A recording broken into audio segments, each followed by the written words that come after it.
পবিত্ৰ মুহৰৰম মাহ আৰম্ভ হৈছে। 5টা সময়ত স্বামী স্ত্ৰী সহবাস নকৰিব।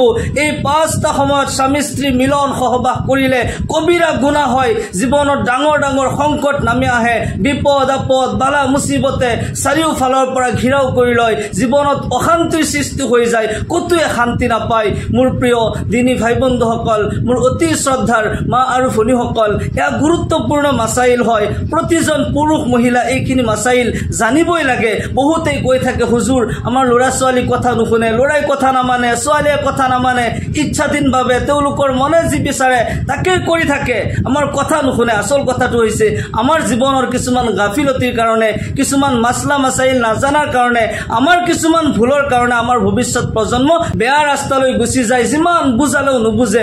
আমি কিছুমান গুৰুত্বপূৰ্ণ মাসাইল নাজানাৰ কাৰণে, আমাৰ ভুলৰ কাৰণে আমাৰ ভৱিষ্যত প্ৰজন্ম বেয়া ৰাস্তালৈ যায়। হয়, এটা কথা আছে যে নবীৰ ঘৰতো কাফিৰৰ জন্ম হৈছে আৰু কাফিৰৰ ঘৰতো নবীৰ জন্ম হৈছে। ভাল মানুহৰো সন্তান বেয়া হ'ব পাৰে আৰু বেয়া মানুহৰো সন্তান ভাল হ'ব পাৰে, কিন্তু আমি সতৰ্ক হ'ব লাগিব। আমি নিজে বাছি চলিব লাগিব আমাৰ ভৱিষ্যত প্ৰজন্মৰ ভালৰ কাৰণে, আমাৰ ইহকাল পৰকাল ভালৰ কাৰণে, ইহকাল পৰকালৰ শান্তিৰ কাৰণে। আমি নিশ্চয় ভাল ৰাস্তাটো বাছি ল'বই লাগিব। আমি যিবোৰ নিষেধাজ্ঞা হয়, যিবোৰ আল্লাহ ৰাসূলে মানা কৰিছে, তাৰ পৰা আমি বাছি থাকিবই লাগিব। যিখিনি আদেশ কৰিছে আমি সেইখিনি মানিব লাগিব, যিখিনি নিষেধ কৰিছে তাৰ পৰা আমি বাছি থাকিব লাগিব। তেতিয়া আমাৰ ইহকাল পৰকালত কল্যাণ হ'ব।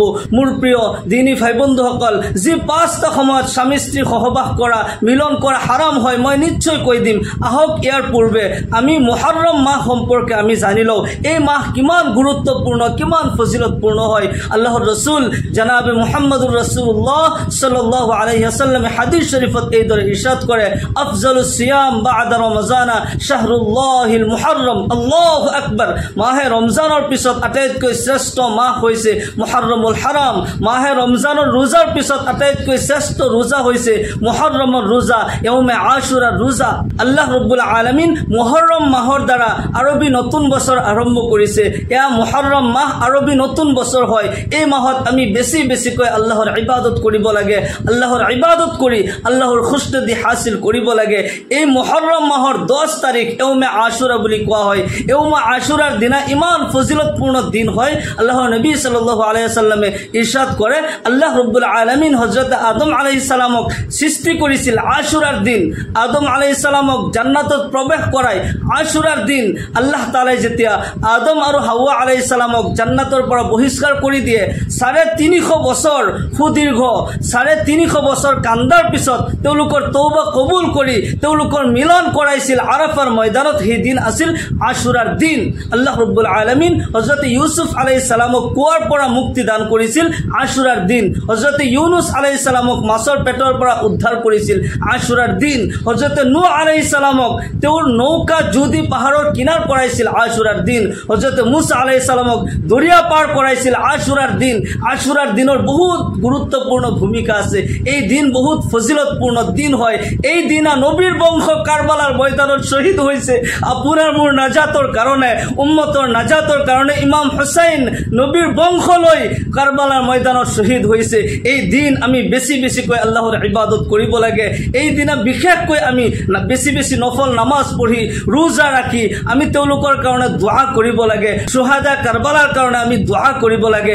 এই দিনাৰ 1 নম্বৰ আমল হৈছে আমি এই দিন ৰোজা ৰাখিব লাগে। আল্লাহৰ নবী সাল্লাল্লাহু আলাইহি ওয়াসাল্লাম যেতিয়া মক্কাৰ পৰা হিজৰত কৰি মদিনালৈ যাই দেখা পাইছে মদিনাৰ ইহুদীসকলে আশুৰাৰ ৰোজা ৰাখে। আল্লাহৰ নবী সাল্লাল্লাহু আলাইহি ওয়াসাল্লামে কয়, আশুৰাৰ দিনৰ ৰোজা ইহুদীসকলতকৈ আমাৰ বেছি হক হয়, আমি ৰাখিব লাগে। আল্লাহৰ নবী সাল্লাল্লাহু আলাইহি ওয়াসাল্লামে আশুৰাৰ ৰোজা ৰাখিছিল আৰু সাহাবাসকলক কৈছিল, তোমালোকেও আশুৰাৰ ৰোজা ৰাখা। আৰু অহা বছৰ যদি আল্লাহ মোক হায়াত দান কৰে, মই যদি জীয়াই থাকো, তেন্তে অহা বছৰ মই আশুৰাৰ ৰোজা ৰাখিম। আল্লাহৰ নবী সাল্লাল্লাহু আলাইহি ওয়াসাল্লামে আশুৰাৰ ৰোজা ৰাখিছিল 2টা ৰোজা। ইহুদীসকলে 1টা ৰোজা ৰাখে, সেই কাৰণে আমি 2টা ৰোজা ৰাখিম। নবী সাল্লাল্লাহু আলাইহি ওয়াসাল্লামে 2টা ৰোজা ৰাখিছিল। মুহৰৰম মাহত 3 প্ৰকাৰৰ ৰোজা আল্লাহৰ নবী সাল্লাল্লাহু আলাইহি ওয়াসাল্লামে ৰাখিছিল। আমি এই 3 প্ৰকাৰৰ ৰোজা ৰাখিব লাগে। এটা হৈছে যে প্ৰতি সোমবাৰ আৰু বৃহস্পতিবাৰে আল্লাহৰ নবী সাল্লাল্লাহু আলাইহি ওয়াসাল্লামে ৰোজা ৰাখিছিল। ইয়াৰ বাহিৰে প্ৰত্যেক মাহৰে 13, 14, 15 এই তিনিটা ৰোজা আল্লাহৰ নবী সাল্লাল্লাহু আলাইহি সাল্লামে ৰাখিছিল আৰু আশুৰাৰ ৰোজা নবী সাল্লাল্লাহু আলাইহি সাল্লামে ৰাখিছিল আশুৰাৰ ৰোজা আমি ৰাখিব লাগে আশুৰাৰ ৰোজাৰ ইমান ফজিলত হয় আল্লাহৰ নবী সাল্লাল্লাহু আলাইহি সাল্লামে কয় যিজনে আশুৰাৰ ৰোজা ৰাখিলে মই আল্লাহৰ জাতৰ ওপৰত ইয়াকিন ৰাখি কওঁ আল্লাহ ৰাব্বুল আলামিন তাৰ জীৱনৰ 1 বছৰৰ গুনাহ মাফ কৰি দিব সুবহানাল্লাহি বিহামদিহি সিয়ামু ইয়াউমি আশুৰা আহতাসিবু আলাল্লাহি আই ইউকাফিৰা সানাতাল্লাতী ক্বাবলাহু যিজনে আশুৰাৰ ৰোজা ৰাখিলে আল্লাহ তাআলা তাৰ জীৱনৰ 1 বছৰৰ গুনাহ মাফ কৰি দিব সুবহানাল্লাহি বিহামদিহি এই দিন আমি বেছি বেছিকৈ ইবাদত কৰিব লাগে 1 নম্বৰ আমল আমি ৰোজা ৰাখিব লাগে আশুৰাৰ ৰোজা 6 জুলাই আৰু 7 জুলাই 6 জুলাই আশুৰাৰ দিন হয় 6 জুলাই 7 জুলাই দুটা ৰোজা ৰাখিব নাইবা 6 জুলাই 5 জুলাই দুটা ৰোজা এনেকৈ ৰাখিব আমি এই মাহত বেছি বেছিকৈ ইবাদত কৰিব লাগে নফল নামাজ আমি বেছি বেছিকৈ কৰিব লাগে বেছি বেছিকৈ জিকিৰ কৰিব লাগে দুৰুদ শৰীফ এনি টাইম দুৰুদ শৰীফ আমি পঢ়ি থাকিব লাগে দুৰুদ শৰীফ বেছি বেছিকৈ পঢ়িলে আল্লাহ ৰাব্বুল আলামিন ৰাজি আৰু খুশি হৈ যায় আল্লাহ তাআলা নিজে নবীৰ ওপৰত দুৰুদ পঢ়ে কোনো বান্দাই যেতিয়া আল্লাহ কৰা কাম কোনো বান্দাই যেতিয়া কৰে আল্লাহ ৰাব্বুল আলামিন তাৰ জীৱনত শান্তি দান কৰে ৰহমত বৰকত দান কৰে বিশেষকৈ মাহে মুহৰৰমুল হাৰাম এই পবিত্ৰ মাহত আমি বেছি বেছিকৈ ইবাদত কৰিব লাগে এতিয়া কথা হল এই পবিত্ৰ মাহত আমাৰ যিসকল মা ভনীয়ে ৰোজা অৱস্থাত আছে যিসকলে ৰোজা ৰাখিছে বহুতে আকৌ ৰোজা ৰাখিব পৰা নাই ৰোজা যিসকল ৰাখিছে ৰোজা অৱস্থাত স্বামী স্ত্ৰী সহবাস কৰা হাৰাম হয় যি 5টা সময়ত স্বামী স্ত্ৰী মিলন সহবাস কৰা হাৰাম হয় তাৰে 1 নম্বৰ হৈছে ৰোজা অৱস্থাত চাহে ৰমজানৰ ৰোজা হোক চাহে ৰমজানৰ বাহিৰৰ যিকোনো ৰোজা হোক মুহৰৰমৰ ৰোজা হোক যিকোনো ৰোজা অৱস্থাত স্বামী স্ত্ৰী মিলন সহবাস কৰা হাৰাম হয় যদি ৰমজানৰ ৰোজা হয় ইয়াতে মাসলা হৈছে ৰমজানৰ ৰোজা অৱস্থাত স্বামী স্ত্ৰী সহবাস কৰিলে তেওঁলোকে সেই ৰোজাৰ কাফাৰা আদায় কৰিব লাগিব ৰমজানৰ বাহিৰত যদি নফল ৰোজা হয় নফল ৰোজাও যেতিয়া ৰাখি দিয়ে সেই ৰোজা ভাঙি দিলে সেই ৰোজা আদায় কৰাটো ওয়াজিব হ'ব তাৰ কাৰণে হয়তো কাফাৰা নহয় কিন্তু কাজা আদায় কৰিব লাগিব যিসকল মা ভনীয়ে মুহৰৰম মাহৰ ৰোজা ৰাখি আছে ইয়াউমে আশুৰা ৰোজা ৰাখে তেওঁলোকৰ এই ৰোজা অৱস্থাত যাতে কোনো কাৰণত সহবাস নকৰে স্বামী স্ত্ৰী সকলোৱে ৰোজা ৰাখিব লাগে আৰু ৰোজা অৱস্থাত মনত ৰাখিব ৰোজা অৱস্থাত স্বামী স্ত্ৰী সহবাস কৰা হাৰাম হয় 2 নম্বৰ হেজ অৱস্থাত যেতিয়া আমাৰ মহিলা মা ভনীসকলৰ পিৰিয়ড হয় পিৰিয়ড অৱস্থাত স্বামী স্ত্ৰী সহবাস কৰা হাৰাম হয় এই অৱস্থাত যদি কিছুমানে ভুল কৰে এনেকুৱা ভুল যদি কৰে স্বামী স্ত্ৰী সহবাস কৰে তেন্তে যদি সন্তান হয় সেই সন্তান অবাধ্য হ'ব জীৱনত অৱনতি নামি আহিব জীৱনত অশান্তি নামি আহিব আল্লাহ ৰাব্বুল আলামিন কোৰআনে কাৰীমত এই দৰে ইৰশাদ কৰে